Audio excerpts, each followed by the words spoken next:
Before the pitch clock, a Juan Soto at-bat was an event. He'd take a borderline pitch, he'd pause, stare the pitcher down, shuffle his feet, and pitchers hated it.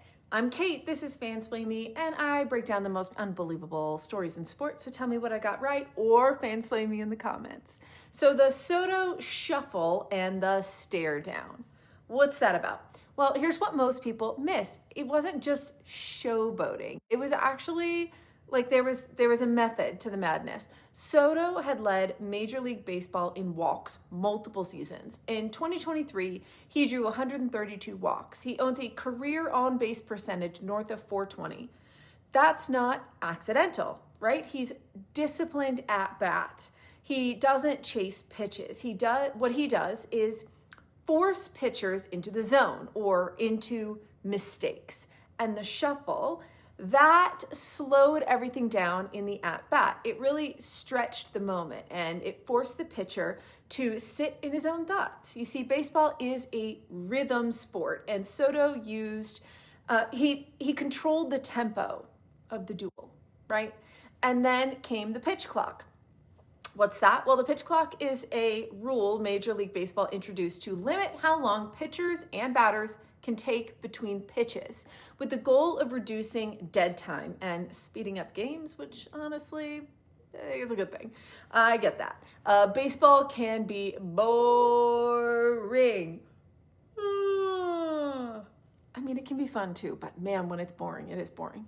The pitch clock is basically a timer that starts once the pitcher has possession of the ball and forces both the pitcher and the batter to act within a set period. Cool. How it works is, with nobody on base, the pitcher has 15 seconds to start his motion. With runners on base, he gets 20 seconds.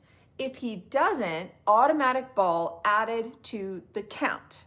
And the hitter isn't off the hook either. The batter has to be in the box and ready with 8 seconds left on the clock, or it's an automatic strike.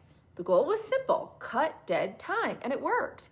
Average game times dropped by about 20 to 25 minutes in the first season that the rule was implemented. That's a lot. Games got shorter and pace improved and dead time shrank, right? Objectively, the sport moved faster, moved forward.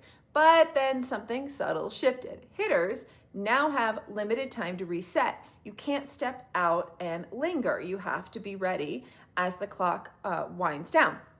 The stare downs are shorter and the shuffle is compressed. So in general, the whole theater of it is minimized. Now, the Soto shuffle wasn't banned and the added flair and personality isn't illegal, right? But the breathing room and time to do it is shortened, right? That got eliminated. So Soto is still elite and he's still walking and walking a lot. He's still producing and still one of the smartest hitters in all of baseball. But his at-bats do feel faster now and tighter and a lot less psychological. Before, his at-bats felt like chess, and now they feel a little bit more like speed dating. And maybe that is the trade, right? Not everyone is as fun and exciting as Soto was at the plate. So maybe the game is also, the game is much less boring, right? Sure, the pitch clock made baseball cleaner, but did it maybe shave off a little bit of the drama, personality? Do you want the game to be quicker, or do you like all the gamesmanship at bats? What do you think? Fansplain me in the comments.